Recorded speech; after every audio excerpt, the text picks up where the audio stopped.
Have you ever poured your entire soul into a single moment, only to watch it shatter into a million pieces right before your eyes? I was standing in the rain-slicked parking garage of the Omni Hotel in downtown Dallas, the city lights blurring into a watercolor of neon and sorrow. In my hand, I held a small velvet box. Inside was a diamond necklace, a surprise for my wife Sarah's 30th birthday. My phone buzzed, a notification from our home security camera. It was a motion alert from the master bedroom, which was strange. Sarah was supposed to be at a work dinner.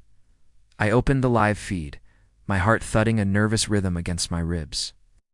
The screen glowed, illuminating my face in the darkness of the garage, and through that tiny digital window, I saw her. But she wasn't alone. The velvet box suddenly felt like a lead weight in my hand, pulling me down into an abyss I never knew existed.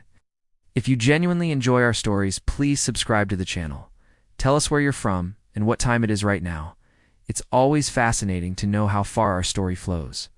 The image on the screen was grainy, pixelated, but the truth it told was brutally clear. There was Sarah, my wife of 7 years, the woman I'd built my world around, and with her was Mark, my one-time friend and her boss. Die. The sight was a physical blow. The air left my lungs in a ragged gasp, and I leaned against the cold concrete pillar for support. The parking garage, moments before a place of excited anticipation, had become a tomb. My mind raced, trying to deny what my eyes were seeing. A work dinner. A late project. The lies she'd been feeding me for months suddenly clicked into place, forming a sickening mosaic of betrayal. A recent coldness, the way she'd flinch when I touched her. The hushed phone calls she'd take in the other room. It wasn't stress from her job. It was him. Humiliation washed over me, hot and suffocating. I was a fool, a blind trusting fool who was planning a surprise party while his wife was turning their marital bed into a cheap motel room. I drove home on autopilot, the Dallas skyline, a blur of mocking lights. Each traffic light, each street sign on the LBJ freeway felt like a judgment. I walked into our house, the silence screaming at me. The air was thick with her perfume, the same scent she'd worn on our first date. It choked me. I walked past the living room where we'd hosted countless parties, past the kitchen where I'd made her coffee every morning.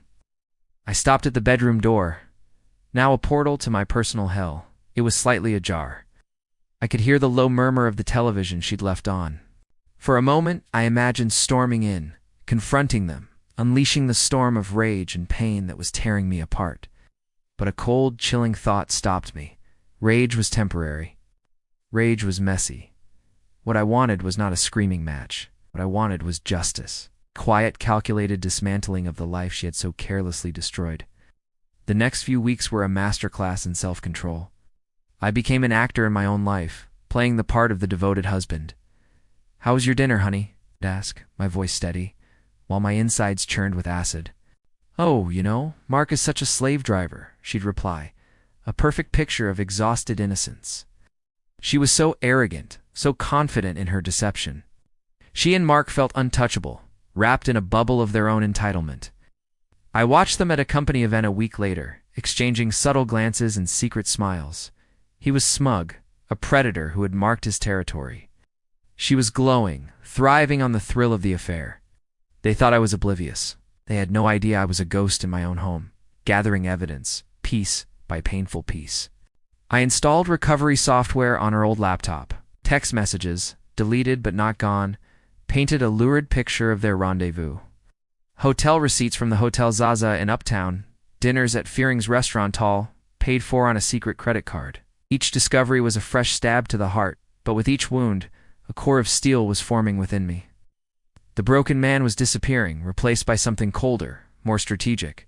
A breaking point came on a Tuesday. I found a receipt for a jeweler, not the one where I'd bought her birthday necklace, but a high-end boutique in Highland Park Village. Later that day, while she was in the shower, I found the box hidden in her closet. It was a man's watch, expensive and engraved. "To my one and only, forever yours." The hypocrisy was staggering. She was buying him gifts with our money, from our joint account, while I was paying off the debt from her last shopping spree. I walked out of the house and drove to White Rock Lake. I sat there for hours, watching the water, the emotional dam inside me finally breaking. The tears came, hot and furious. Tears of love, of loss, of white-hot rage. I wasn't just losing a wife, I was losing my past, my future, my identity. When the tears stopped, there was only a cold, hard resolve. She wasn't just going to leave my life, she was going to be erased from it, and she was going to pay for every single lie. My revenge began with a quiet visit to the best divorce attorney in Dallas. I laid out the evidence on her polished mahogany desk, the video, the texts, the receipts. The lawyer, a sharp woman named Ms. Albright, looked at me with a mixture of pity and professional admiration. "You have a solid case for a fault divorce based on adultery," she said. "We can drain her." That's when I laid out my real plan. It wasn't just about the divorce.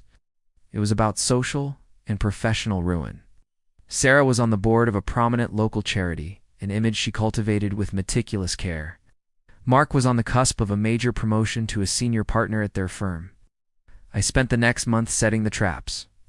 I contacted the IRS with an anonymous tip about Mark's undeclared income from consulting gigs income I knew about from their text messages. I compiled a neat little package for the charity board, detailing Sarah's use of our joint funds for her affair. The final piece of the puzzle was her 30th birthday party, the one I had been planning all along. It was still on. The night of the party was surreal. Our home was filled with friends, family, and colleagues, including Mark and his unsuspecting wife. Sarah was the queen of the hour, radiant in a new dress, accepting compliments and gifts, completely oblivious to the guillotine hanging over her head. I played the doting husband to perfection, my smile a mask of iron. At the peak of the evening, I tapped a glass for a toast. The room fell silent. "I want to thank you all for coming to celebrate Sarah," I began, my voice ringing with false sincerity. I talked about our years together, our dreams, our life, then my tone shifted. But a marriage, like any partnership, is built on trust. And sometimes, that trust is broken in the most profound way. I looked directly at Sarah, her smile faltering. I looked at Mark, a flicker of panic in his eyes. Then I turned to the large screen on the wall, where a slideshow of our life together had been playing. "I have one more birthday surprise for my wife," I said, my voice dropping to an icy whisper. "A short film, you might say," and I pressed play. The grainy security footage filled the screen. The room erupted in gasps. Sarah's face turned ashen. Mark looked like he was about to be sick. The video played for only 30 seconds, but it was an eternity. When it ended, the silence was absolute, broken only by the sound of Mark's wife starting to sob. The aftermath was swift and brutal. Sarah was a pariah. Her friends and family looked at her with disgust. The charity board quietly removed her the next day.